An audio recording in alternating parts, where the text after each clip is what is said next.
Hey, happy Wednesday. Happy Wednesday.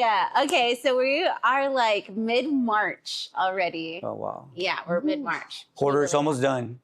Yeah, actually, we're like more than mid-March. Yeah. I think we only have like another week or so. That's it. We're done with the quarter.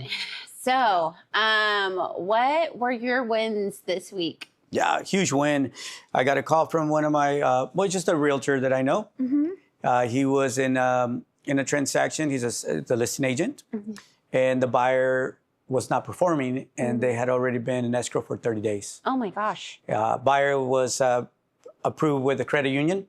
Okay. I won't name him. It doesn't matter. It was just a credit union. Mm-hmm. And he asked me if I could step in because they weren't able to get it done. So I said, yeah. And it was huge. But we just went in and did what we do. Did a 17-day CTC on it, bank statement loan. Yay! Self-employed individual. Oh my gosh. So you're self-employed. A lot of the times, most of my self-employed individuals, honestly, we do bank statement loans. Oh, okay. It just... Now, what is a bank statement loan? Yeah. So your typical loans, you have to provide business tax returns or personal tax returns. If you're filing as a sole proprietor, your business is still filed through your personal. Okay. And so a bank statement loan, we use bank statements for the last 12 months or 24 months in lieu of tax returns. So we don't need to provide tax returns. And it's very simple how it works. So the lender, when I say the lender, that's not me, that's where we go sell the loan, will review the bank statements, add all the deposits the business has, total them, and then divide them by 12 to come out with a monthly deposit average. So I have a question. Yeah. What if, let's just say, I had a business and I wanted to do a bank statement loan. Those deposits that get put into the business bank account, Yes. does it have to appear like as a check or like as a wire to there? Or what if I transferred money from my personal account to the business checking account? Does that act as a deposit, or does that not count? That's a good question, and that happens a lot. So transfers from another account to your account do not count as business deposits or deposits unless that deposit that you're transferring was a business deposit or was money from the business, and you're moving it from one account to another to make sure it falls into the correct account. So, for example, let's say you got paid, because I do have business owners that still deposit some of the funds into their personal accounts, and then that money is business money. They want to move it into the business account. That would count as business money as long as we can allocate where it came from and what it was for. Okay. So my next question, what if, let's just say, for example, let's just say I got a $30,000 real estate agent commission to my personal bank account. Right. And I had a business account where I only wanted to deposit $15,000 of that $30,000. Does that count, or how does that work? Yeah, that would count because the money's coming from your business. You just allocated it to your personal account first, and then you transfer money into your business account. In fact, we can count the full deposit that you deposit into your personal, because we could do also 12 months bank statements on personal. And we just have to figure out which deposits are actually your business deposits and which are your personal deposits. And so we go through it, and we can also take app deposits. So if somebody's paying you with Zelle, any app, as long as we can allocate the money's coming from your business, or money your business is making. So we do see transfers being done from one account to another, just like real estate agents may deposit their check into their personal and later on transfer into their business account. So yeah. So it's an easier way. Honestly, most business owners qualify with bank statements. The reason is nobody wants to pay, well, we want to pay our taxes, obviously, but we want to pay as little as possible. you know. And what we see in business accounts typically is a lot of write-offs, you know, expenses. And then the bottom line may show a real small number, and that's what the owner made for that year, okay? And that number could be anything like 40, 50, 60,000. I'm just making a number up at this point. But when we look at their deposits, we could see an average of $1 million a month. I had a client that when we analyzed his personal tax returns and business tax returns, he was making about $70,000 a year. It's a $5,000 income, monthly income. But when we analyzed his business, he was making $1 million a month. So the lender gave him credit for $500,000 a month in income. Because the way the math works is this way.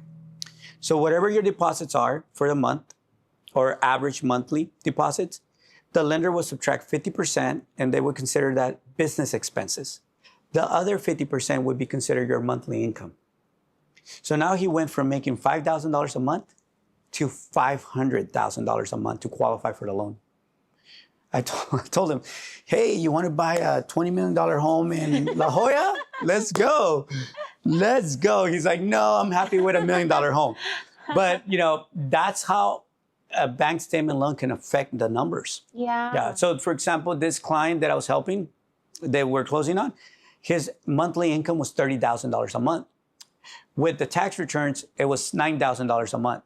So that's why they couldn't qualify him for this mortgage, because his mortgage was $6,000 a month. So his debt to income ratios with his tax returns was like 70-something%. Wow. Yeah, he just didn't qualify. With the bank statement loan, his debt TI or debt to income ratio was 15%. Wow. Huge difference. Huge difference. Right. So immediately we identified, unfortunately, you don't qualify for a traditional type of loan, but you do qualify for a bank statement loan. We went over the product, the interest rate, the closing costs, the down payment, signed. Here we are 17 days later, clear to close. Following day, he's signing his documents. Following day, loan funded. Signed, sealed, and delivered. Everybody's happy. Now, you have some wins too, right? So why don't you tell us what your wins are? Yes. So I got a call from one of my clients' referrals. So shout out to all of my clients who send me your referrals. Thank you from the bottom of my heart. I do appreciate it. The biggest compliment to quality customer service is a referral. It so is. Yes, thank you. These clients, they have a home in Santee. And we are looking to put it on the market for $1.9 million. So I will admit, this is the highest listing I've ever had in my entire real estate career. And I am very, very excited to represent these clients. They also go to the same church as I do. And the clients who I was able to close on their home and everything. So I'm very, very grateful and thankful for the opportunity to work with them. And so we are going to be going on the market very, very soon. And I'm just really looking more towards the happiness and the joy of financial relief and also another new beginning.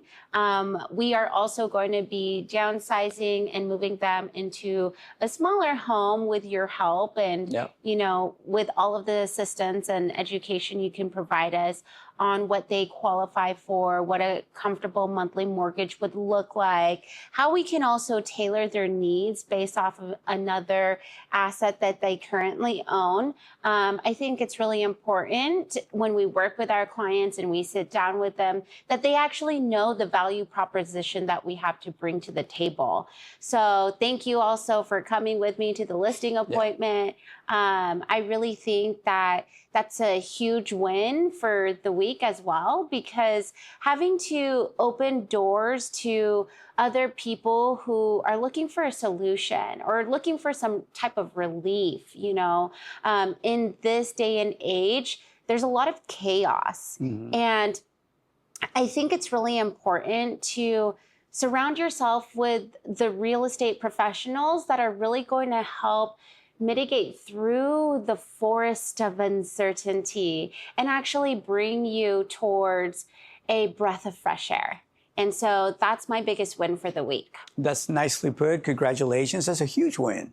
Yeah. Thank you. 1.9 million. That's a huge win. Yeah. Well, we definitely have a strategy. I think working with a real estate professional, you really have to understand your clients' goals and their desires in this market, because it really helps you as a real estate professional structure your strategy on how you're going to come onto the market, because it's not always definite that people want to sell their house like that, in a blink of an eye. Sometimes their motivation is looking for an outlined process because of certain circumstances that they're waiting for, whether it's job relocation, whether it's a retirement ceremony, whether it's a wedding or a grandchild is going to be born. There's so many different family factors or even individual single factors that play into the part of actually outlining the timing. Because timing is everything. I'm sure you can agree, and I'm sure all of our audience can agree as well, that the reason why people pump their brakes or the reason why people put their foot on the gas and are ready for that speed is because of timing. So I can't stress this enough. The time to enter the market is always now. But the most certain thing that you have to understand is, what is your financial diagnosis? What does your anatomy look like as far as ownership? Is it better to rent at this time versus buy, or buy versus sell? Whatever the case may be, no matter the circumstance, teaming up with real estate professionals like us can really tailor a divisive plan that helps you take action now. Yeah. I love having a front row seat to our meetings, because some realtors don't do it the way we do it. Some mortgage consultants don't do it the way we do it. And so being there and being part of the process, watching you operate, I could see how much you put into your clients. And that means a lot to your clients, because they get the same energy and the knowledge behind that energy, right? Because I've sat down in meetings before, and I completely being involved in your meetings and seeing your clients go through this process. They appreciate you. They appreciate all the hard work you put into showing up with all the information, right? Being prepared and being knowledgeable. It makes a huge difference. Especially when they're making big decisions, right? In some cases, big decisions they don't even want to make sometimes, because some clients are in financial situations where maybe not the best situation, but you're prepared to show them a roadmap that works for them, that's been built for them. So this week has been crazy on top of our wins. Rates continue to just fluctuate, so don't focus on rates. We keep telling all our clients, do not focus on rates. Focus on payment.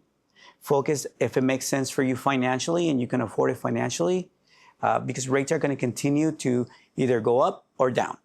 And if rates do go down to 3% one day, then be prepared to be in the market with hundreds of other people wanting the same home. And you're going to have a whole different problem.